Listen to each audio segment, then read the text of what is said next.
Right. Yes, that was this meeting is being recorded notice. Hi, everyone. Welcome to the Athens, Ohio Sustainability Commission.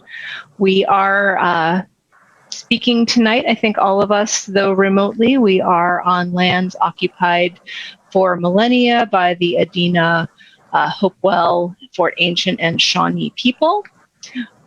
We are welcoming a new person tonight, and so a new member of the commission tonight, so I don't want to start introductions until that person has arrived. But we are going to maybe just start with the disposition of the minutes from last meeting, and then also with next meeting, and hopefully by the time we've got that, Megan will have arrived. So did everyone get a chance to look at the minutes from May 5th? Okay. Does anyone have any changes, additions, or corrections? If not, approve the minutes. All right. Sam has moved. Do we have a second? Yeah. All right, Elaine, all in favor? Aye. Okay. Unanimous. Thank you, everyone. And then for our next meeting, it looks like it will be July 7th. You know, that's a couple of days after the holiday. So do folks have any travel plans or anything that interferes with that being our date? I'm good. Okay, sounds like everyone's good. All right, so we'll plan on July 7th. Okay, I just want to check my email and see if there's anything in from Megan, because I know she was very excited about participating. And Sarah Conley-Ballou is also going to be a bit late. But let's go ahead and we'll move along with the first item of regular business is an update on backyard chickens. Jasmine, can we call on you for that? I'll share my screen. So real quick first, we sent the survey out. We only left it open for about a week because we got 300 responses. Wow. In that time. And we were like, I think this is an okay sample size to start with. We don't want to, a lot of it was open-ended answers. So there's quite a lot to sift through still. So we don't have like the full, data analyzed. And again, this is not a scientific survey. So take what we see with a grain of salt. But I will share, let's see here. Find the right tab. It doesn't want to let me share a tab, I think. Let me try advanced. Nope. You have the screen share button? I do. But it's not letting you share I can just share my screen, the whole screen. I was trying to share just tab. Hang on one sec. Here we go. I have so many things open on my computer right now. It has been a week. Can you guys see this? Yes. Yes. Okay. Let's scoot this over. All right. So 300 responses exactly, and we closed it. So surprisingly, or at least surprising to me, well, not this part so much. So most people live within the city of Athens who responded, 75%. And then almost 21% were in Athens County, but not in the city itself. And the rest were from elsewhere. So almost 39% have owned chickens of these respondents. 38% have had neighbors that have owned chickens, and 35% have never owned or had neighbors that own chickens. And then the question about food security, yes, 68% thought that it could alleviate food security needs. This question was just, an opinion question. Somehow this number 1 got snuck in. I would have left that number out had I seen it. You really shouldn't own just one chicken. They're flock animals, and they need a flock of at least 2, preferably 3 or more, in order to be happy. So, yeah. Yeah, it looks like no one responded one. Maybe it wasn't available as a response. It came up as your auto. Yeah, that might have happened. So, but, interestingly, I think, let me see, 2, 3, 4, is this, can you see my pointer too? Yeah. So that's all right in here. And then all the way up to 5 and 6. So that's quite a lot of chickens for a backyard area, or it can be depending on your yard.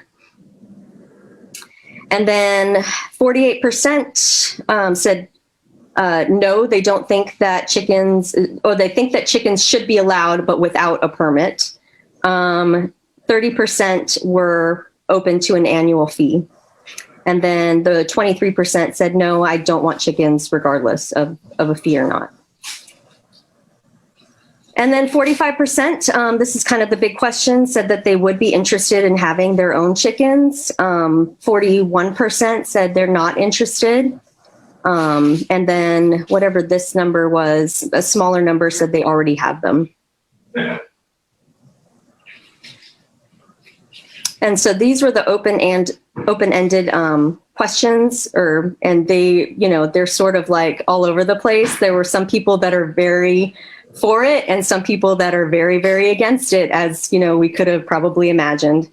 So this will be the part that we really need to sort of figure out how we want to go through, look at. I can share this with all of you if you want to peruse through it on your own. We could try like a word cloud type thing and see what kind of phrases or words pop out. So if anybody has ideas for like a way to efficiently get through all of these answers, then that's then I'm open to hearing them. I've only sort of skimmed through, and again, there were a lot of people for them, surprisingly. But yeah, the ones that were against were very adamantly against. And then level of familiarity. Jasmine, could you scroll to just like a comment or two that was very against it? I would have to find them. I mean. Okay, that's fine. Significant odor, I see that. Yeah, rat species. Rats. Mm-hmm. Yes, it works well, even in big cities. Chickens help enrich the communities. They're all over the place. It's really sort of, this person right here really doesn't want chickens at all. No, no, no, no. My brother has them. They had problems with rats, but they found ways to prevent that. Other people said, hey, if you do it right, there's really no issue. There's a lot here. So that'll take some time for everyone to read through. But I'll send this out to everybody so you can sort of just like take your time, get your coffee, scroll through. A lot of colorful comments too. Quick question. So, yeah. Why do chickens sometimes cause a rat problem?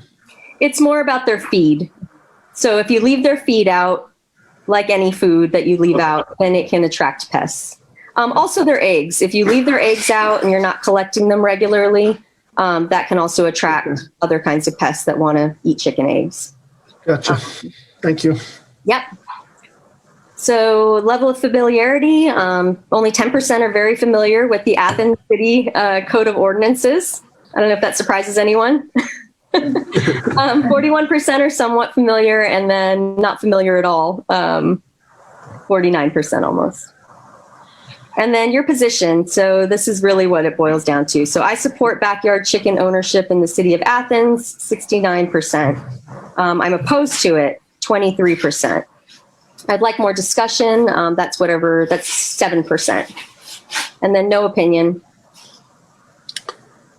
So rent or own your home. This one was the one that was interesting. Of these respondents, 71% own their own home. I was sort of expecting to see more of the renters in this group, but since there are a lot of renters in Athens, but no, most of the people that responded are homeowners. And then the age breakdown. Yep. I was just going to say, I wonder, a substantial fraction of the renters are in apartment complexes. So this wouldn't necessarily be a relevant question for them anyway. Not necessarily, although I'm on a Huggable House Chickens Facebook group, and I'm just saying all out there too. They've got diapers and everything. It's crazy. So yeah, and then the rest of it is just kind of demographic info. And we got a fairly large response of people that would be interested in getting involved on this issue. So this is all their emails, and I'll scroll up so that they remain private. But yeah, any questions or anything you guys want to look at more carefully? I can, like I said, send this and you can look at it on your own. Yeah, I do sort of envision that if this conversation moves forward, it will be, there will be a lot of strong opinions on both sides, as there was the last time this came around. So, prepare for that if we decide to move forward. Yeah. Jasmine, when you analyzed the data, it looks like your responses cover, or your pie charts cover all responses. And I'm curious about whether it would be different if you only analyzed the subset that was within the city limits. Yeah, I don't know if there's a way to parse this out, and this is not my analysis. This is from Google. Thanks, Google. They make it really easy. So they put all these pie charts together after we closed the survey. But yeah, that would have been good. And the other thing in hindsight, I wish we had put on here was what part of the city the responses were coming from, and maybe looking at if some parts of the city were more open to ownership than others, but unfortunately we didn't think of that beforehand. So I can stop sharing unless anyone wants to see anything else. I think it's great and be very useful as we move forward on this. Quick question for you, Paul. Has there ever been, to your knowledge, a piece of city code that is only ward specific? No, I mean, there's sections of city code that are zone specific, of course. Sure. Right. But not that I can think of to a district itself or a designated area of land where, you mean like a council ward, for example? Yeah, exactly. Sam? Like if we were able to say, you know what, Ward 4 doesn't support this at all, and Ward 1 supports it at 75%. Could we say, yes, you can have chickens in Ward 1? I don't think so. But that would be a legal question for the law director. But it would seem like under equal protection, you would have to attempt the language would have to be content neutral or location neutral, but could be applied towards zoning districts. So you could have certain language for R1s, but not R2s. But it would seem like if I'm in a single family residential zone on the south side, I should be granted the same rights as a single family residential zone on the north side. Right. I'm with you. I'm just curious, as let's please keep this subject on the agenda. And I would like to discuss at some point, next steps. I think we should really have strategies, especially I think if we are going to support this as a commission. I believe it goes to the planning commission first, Paul. Is that correct? There's a zoning initiative can be handled three ways. One of which is that it can be a citizen on their own who would be impacted by the legislation or want a zoning change can write language and provide that directly to the planning commission, and that would trigger a shot clock where the planning commission has to do something with that petition, whether they have to make some sort of a recommendation to council, or city council can. By a resolution of council, they can provide language to the planning commission and ask the planning commission to review that language. And then that resolution being forwarded to the planning commission starts a shot clock with which the planning commission has 60 days to respond to city council. Or the planning commission on its own initiative can say, we want to start studying chickens or parking or anything else. And they can take as much time as they want, and then they can, once they've determined what language they think makes sense, they can then vote on it and forward that recommendation to city council. And then city council, at a minimum, with any zoning initiative that's on their table, has to have 30 days public notice and a public hearing. that a zoning initiative is on their table for public review and comment. So I guess if we as a body are making the initiative, I would think that it's a good question, but I would think that the right protocol saying would be for this body to make a request to city council to send a resolution to the planning commission, but I'm not really sure how we would handle that either. I suppose the planning commission, I'm not sure that they would have to act on it if it came from a board or a commission based on section 2309 of the zoning code. Let me see if I can pull that up really quick. I was already looking at the zoning code for Elaine's question before the meeting. Is there an avenue forward to have the residents themselves vote on something like this, or does it always have to go through the elected representatives? Zoning initiatives have to go through the requirements in Title 23, I believe. But again, I'm not, in some cities, because we're a statute city, which means that the rules by which the city of Athens is organized are set within Ohio Revised Code. I don't believe we can. I don't believe citizens can vote on changing the law, but they can have a referendum to overturn a law. Okay. If that makes sense. Let me do a share screen really quick if I can. And got a whole. Okay, can everybody see this? Yes. Yeah.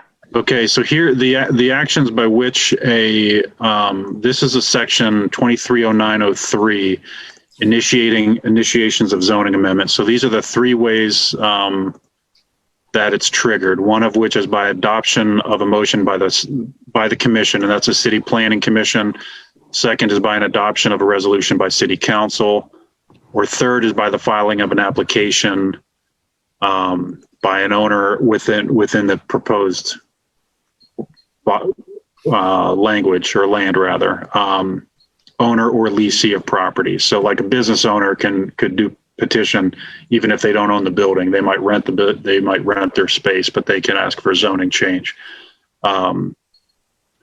So I don't know where that's a good question about how we would enact it from this commission, but it would seem like sending a resolution or a request up to city council would get it on city council's agenda for a discussion. Would it be for council at large, or, for example, would council member Crowell be able to introduce it? I mean, which way is it best done? I'm not sure. The Planning and Development Committee typically initiates actions from the zoning code. Chris Fall is the current chair of the Planning and Development Committee. I'm not sure who else serves on that committee with Chris. But I would think that if the Sustainability Commission is making specific language that they would like to see in place, well, actually, we've done this before, Sarah. Now that you mentioned that, if I'm not mistaken, the Soul Smart legislation went through this commission. It did, yeah. And that was a zoning change. That was a section of Title 23, and we could double check how that was initiated, but. I guess it'd be this commission's option. It could go to the planning commission or it could go to city council. The truth, though, is that if it's if it's going through 230903, this body actually would not have triggered 230903 unless one of us or many of us are signing as owners or leasees of property within the area. Interesting. But again, those are legal questions, and I'm not a lawyer, so my interpretation is just that it's an interpretation, not law, or not a legal recommendation. We can ask the law director, though. I'm interested to find out. And Paul, I don't know if you remember, or if Sarah or Jasmine in their research, the last time I think Kent Butler brought forward the resolution. And as I remember trying to follow this, on the videos, it was the Planning Commission which ultimately denied it.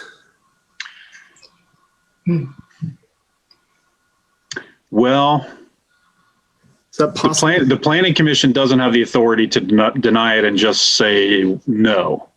I don't recall what happened back then either, but if city council sends a resolution to the planning commission, which says we want to change this section part of real estate from R1 to R2, or we want to change this language in section 23 XXXXX of the zoning code, and this is the language that we think is appropriate, the planning commission can, they can't just flatly deny it. It says right here in 230907. Recommendation, yeah. The commission may recommend that the amendment be granted as requested, or it may recommend modification, or it may recommend that the amendment be denied. But all they're doing is recommending, and then they forward their recommendation back to city council. And then city council can deliberate, of course, has to deliberate on that. Council can accept their recommendation from the planning commission by a majority, or they can overturn the planning commission's recommendation by a supermajority. Or they can, so if the planning commission says we recommend that you don't change this language, city council can say, thank you, but we have a supermajority, so we're going to change the language. Okay. That is, you can read that in council final action 230911. And I think I have that right. Yeah, not less than 3/4 if it differs from or departs from the recommendation by the commission. Yeah, so 3/4 is 6 out of 7 would need to vote. Okay. I mean, yeah, we should just sort of know our best way forward once we get these questions ironed out. I don't recall, Sam, if it ever actually came to city, if the resolution was ever created and drafted by city council. I know that there was a lot of meetings both at council and at the city planning commission about it. But I don't recall if the resolution actually ever had legs to it as far as council forwarding something to the planning commission. But see what else I can find out, and I'll contact Kent Butler and see if he doesn't have some information for us. yeah. Okay. And I'm about ready to share all this with you guys, and I would just really recommend everybody take some time and read through the comments, because there were some, I have chickens, I love chickens, but there were some really valid concerns that I think that we would be well served to think about before moving forward. Like, what do you do with chickens that are done laying? Where are they going to go? Are they going to go to the animal shelters with the dogs and the cats? That kind of thing, I think, is worthy of some attention. So. Right. One thing I always say, and I know not everybody wants to hear this when it comes to the zoning changes, is that just because I'm allowed to do something such as keep chickens, if the zoning code provides for it, it does not mean I want to. And there's a lot of things that most of us, if we live in the city of Athens, that the zoning code actually allows us to do today that we just choose not to. We just don't want to. I can keep 2 renters. I don't want renters in my house. Right? I have options to do things, and I choose not to, because it's work to have chickens. Bottom line. But the survey does show that a lot of people are interested. Again, it's not scientific, so take it as you will. But I think it does require a little bit more consideration from here. I think this is a good starting point, though, for sure. Mm-hmm. And Sarah, did you have anything to add? I just jumped in because you were going to be late, but I'm glad that you did. And yeah, this discussion is exactly what I was hoping we would have. It would be good to know what our next step should be. If it is synthesizing the information that we just got, and Jasmine and I both, and Megan as well, do not consider ourselves, data analysts. So if anyone on this commission does have that skill set and wants to lend it to the effort, that would be great. Or if you know someone who might volunteer their time in the city because this is of interest to them, with that bank of email addresses, it is possible we could ask if anybody does, want to assist with this. I know that could become a runaway train. I'm not real sure. There's a lot of ways we could go from here. I absolutely want to consensus around what our best, legislative pathway is, if any. And, do we need to vote as a body to pass this forward? I don't know. Those are all the questions that, we need to address. Ed? When you guys were getting this out to people to fill out the survey, how did you do that? It was posted to all neighborhood association Facebook pages. The city of Athens put it out through their social media. And was it on the website? I think that was something Scott was going to do. Several of us put it on our personal pages. We closed it at 300 respondents just because it seemed like a good sample size. That took us 7 days to get, I want to say, the majority of which came in the first couple days. So it was not hard to get this many respondents. Yeah. We posted it to the neighborhood pages as well as like living in Athens, Ohio, what's happening in Athens County, like the more broad pages as well. So it got out there. I mean, yeah. I was going to say, I'm not super great with data analysis, but I may be able to figure out how to, parse the responses by where they lived and stuff like that. And hopefully you guys should all have it now. I just added you as collaborators. Great. And by the way, welcome Sarah and Megan Almeida. Thanks. Sorry for being a bit late. That's okay. Yeah, we are still not going with any formal introductions because Megan Westerveld has not joined us yet, and we all know each other. Doesn't look like we have anyone watching from afar, so we all know each other. But we might do formal introductions like at the end of the meeting, which is a little weird, but if that's the way it goes, it goes. Okay, anything else on backyard chickens for now? Again, thanks to all of you who've been working really hard on this. Power Clean Future Ohio resolution. Sarah, can you talk about that? Sure, and Paul may also have some details to add with this. Since our last meeting, the greenhouse gas analysis process began, and John Paul DeVersa, who had been at our last commission meeting, led Paul and Andrew Chicky and I through the approach and data collection piece, explained how the CURB tool works. And CURB is a internationally recognized analysis tool. It's sort of an open source piece of software that has a pretty robust, measurement data set. So we've set a target to look at 2010 as a baseline year for city GHG analysis. And, as John Paul said, give us an order of magnitude as to the emissions at that time. And then we'll be looking at 2020 and then current year data. I'll call up my notes because I didn't have time to do that yet. Paul, do you want to add anything while I look for those?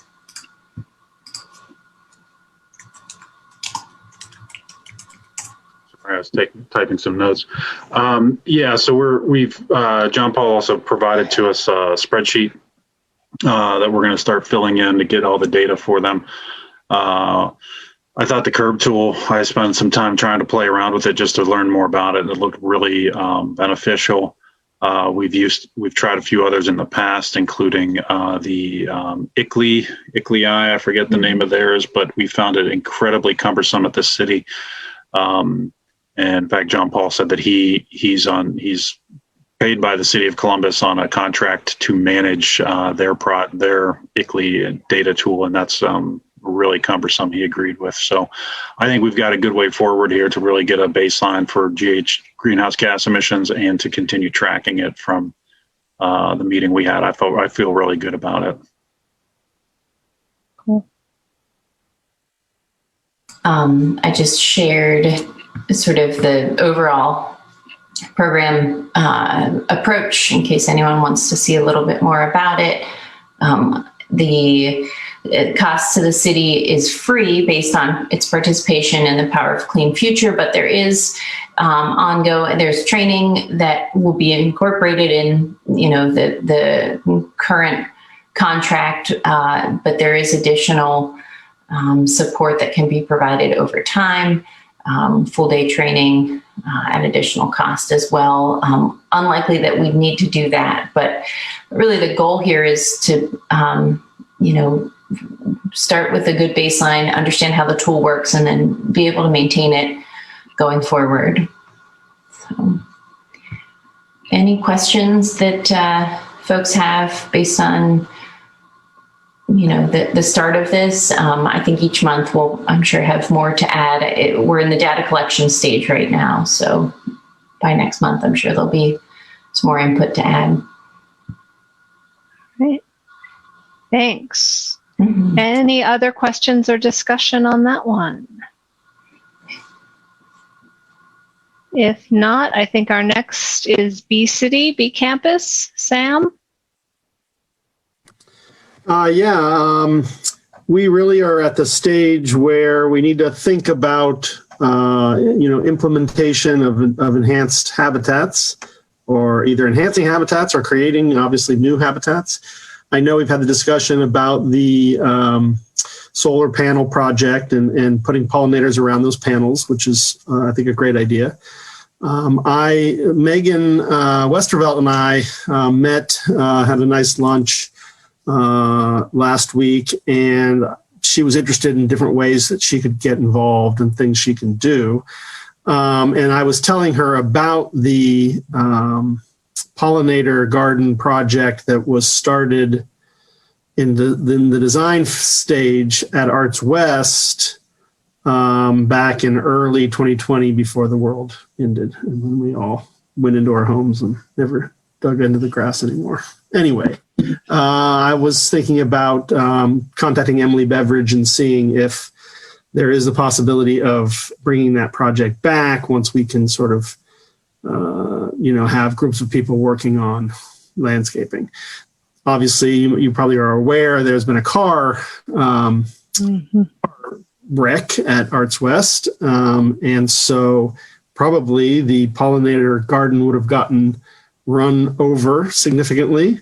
That is the area sort of where we were looking to install the garden. So we may now be a little bit delayed in terms of the repairs that are going on to the building. But I was thinking that would be a spot, at least for the city, to look at installing a pollinator garden and having it be part of the Bee City program. Having said that, I know Jasmine and Elaine and maybe others here were on an email from Ann Bonner, I think today. She was mentioning the meadow across from Larry's Doghouse. That's actually a site at the university property. She's absolutely right that it's not a place where people throw frisbees or hit golf balls or play football or do anything. It's pretty much just an empty space. Ohio University Facilities Management and Safety is interested in doing something there, so they're just not mowing it. They see no reason just to keep mowing that. When it does get high, they do say that people complain. People say, why does this look? And we know Susan Calhoun at the university is well aware of how important signage is in these intentional naturalized areas. So if we just get some good signs. But that is one place that Susan Calhoun has pointed to that would be great for some sort of pollinator on the campus side. So that's campus property. And her superiors are on board just from labor and, just makes sense not to have people out there mowing that all the time. So it's great that Ann Bonner sent that, and it's possible Susan and Ann have had a few conversations, and we're just getting more support for these kinds of practices, policies at the university. So let's hope. So that's one place for the campus, maybe. It's a very large area, so it would be very difficult, Susan and I have discussed, to do that entire area, but certainly some sort of portion of it, I think would be great. And then maybe, part of it can be, look, we're not going to mow, we're going to leave it meadow. We're only going to mow it, whatever it is, once a year, twice a year. And then the pollinator section is actually here in the middle, but signage can kind of indicate that the whole area is, an intentional area for pollinators. So that's all I would say is that if you do have thoughts in the city, on city property where you think a pollinator garden might be really cool, just start looking for places. And Paul will be the first to know. But that's where we are. We have 18 months essentially to work on this before our renewal of the program, of the status is due. So we have some time, but let's just start thinking about places. Mm-hmm. Yeah, thanks. Cool. I just wanted to throw in too that we were out there on Tuesday, the Hell Betties skate the bike path now as just something to do. And there was goose poop like all the way leading up to that spot. And as soon as we hit that spot where the grass was growing higher, there was like no poop. So the geese like the lawns, they like the mowed grass. So I don't know. I think that there's some research out there on this. I've seen articles. But just as like another little point, if you want to avoid poop on the bike path, that's one way to do it. City of Athens. That's exactly what Sam mentioned, that spot. I actually said geese out loud, you may have heard, because there's a huge congregation there all the time. And if you can incorporate the idea in your signage that this is, intended to help with our goose poop on the, you'd have to be a little more eloquent, but the goose poop on the bike path, that you might have more, more people kind of having a light bulb go on and say, yeah, what a great idea. Yeah, I saw nobody likes that comment on the email, and I hadn't thought about that. And that's another great thing to talk about when we talked about the mowing in the bikeway. Yeah. Hey, Sam, does Bee City USA have a way to acknowledge small, like private businesses in the city that plant pollinator habitat? Like, is that ever incorporated into our Bee City designation and all that? I didn't see anything that specifically sort of ties in, but that's a great idea. That's a program we could kind of start. Hey, Athens is do your part and have businesses do. It's a great idea, but I don't think it's part of the official program. Megan A. asks in the chat, what is going to become of West Elementary School? Could some of that property become a pollinator garden? Certainly possible. Yeah. Yeah, it would be working with the school district, obviously, who would have control of that property. That's a good, And Megan would have enjoyed it. Yeah. Right street. I know there was a small pollinator garden at East that got plowed under. Is that correct? Well, there used to be some intentional plantings out in the front, a lot of milkweed and stuff, because they did do butterfly. Gray did butterflies. I don't know if there was a very specific pollinator garden. Okay. I might be thinking of the monarch garden. Yeah. They had tried a little something on the side and in the front, but it wasn't very big. And I'm not sure what happened to those plants, if they were transplanted or not sure. Mm-hmm. There's places around town where these slopes, they get mowed. They're real steep, and it seems like those would be good places to quit mowing. Like last time I mentioned, I was pleasantly surprised that the slope by the Schaefer Street Cemetery wasn't being mowed, but that got changed. That got mowed. That got mowed probably several times since then. But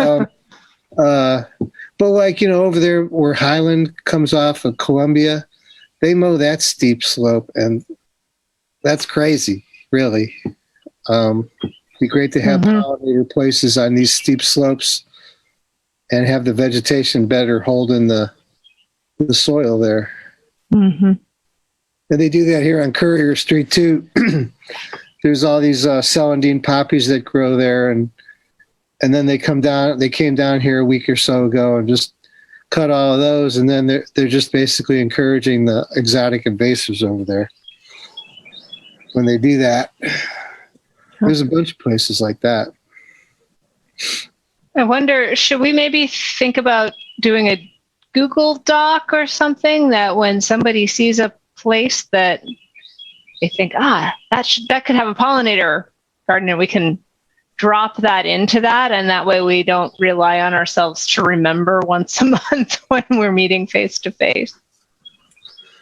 Great suggestion. Hey, I have a question that may already have been answered, but I've been Googling and trying to stuff. What was the specifics in the email about the land near the Habitat House? Susan said that there was a code restriction that would have to be lifted for that not to be mowed.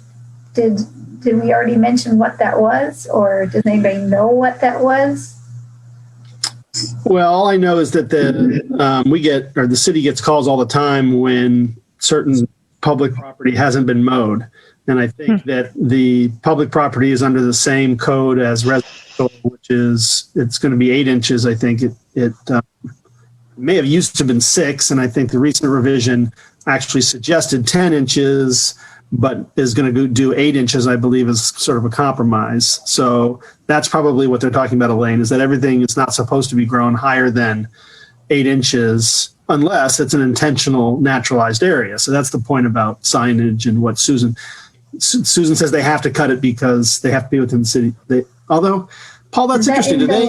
Did they have to follow, the OU doesn't necessarily have to follow city code? Right? Not necessarily, Sam. I shouldn't say it depends on the section of code. There's been legal determinations relating to, I believe, relating to zoning specifically. Whether that applies to other sections of code, I'm not sure if the lawn height is part of nuisance code, which it might be, et cetera. If it's a nuisance, it's a nuisance as far as the code would be assumed. And so I'm not sure if that mandates university mowing or not. It's a good question. Yeah. What section of the code would nuisance be in, and what section would the lawn height be in? Offhand, I'm not sure, Elaine. I'll have to ask a code officer.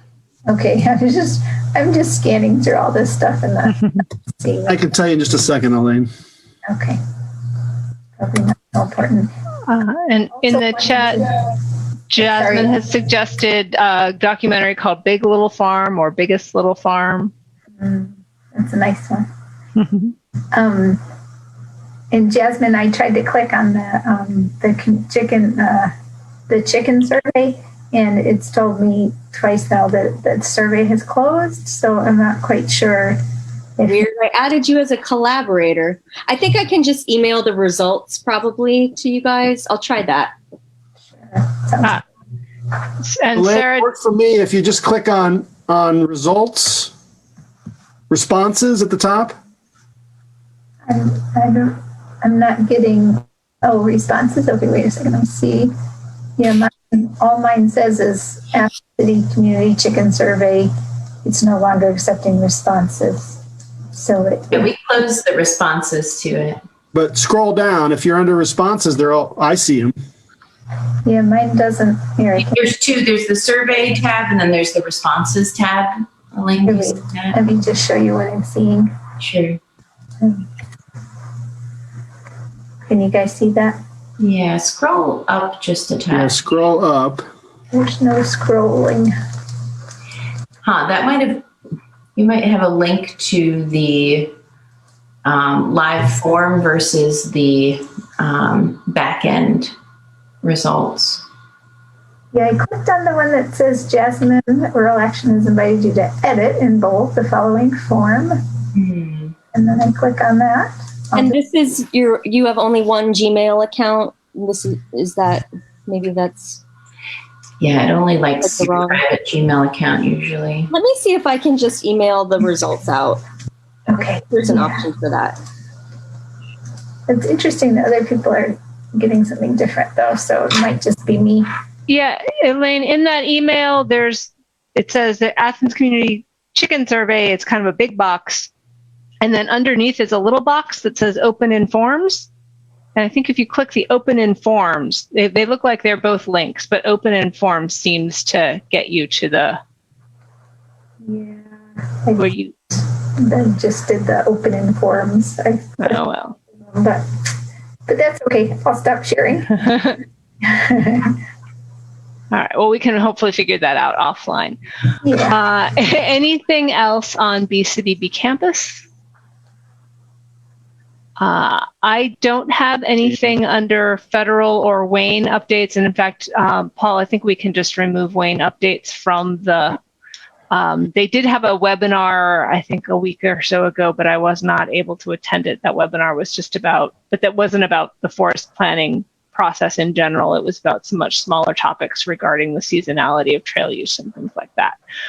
I did want to just make sure everyone heard, I did submit that abstract for the Ohio Town and Gown Summit. I had sent it around to everybody and I submitted it pretty much unchanged. I think they extended the deadline and the deadline was just a couple days ago. So I don't expect to hear for at least another week or so. I'd like to think that we're a shoo-in based on who's probably doing the reviews, but you never know. And does anyone, Paul. Just so everybody's aware, Elaine asked what section of code relating to the height of grass, and I did put that in put that in the chat. It's that I already shot at Athens City Code 9.10.02, and that's just under general regulations. Okay. But it says 8 inches height, not over 8 inches. Okay. Thanks, Paul. Thanks. All right. Does anyone else have any new business or announcements? We have just a few minutes left, but if anyone has anything, Sarah and Jasmine. Yeah, I thought I would announce for anyone who's interested in visiting several Athens city sites that are kind of full of cool, interesting things. On June 10th, the Green Energy Ohio EV Tour is here in Southeast Ohio.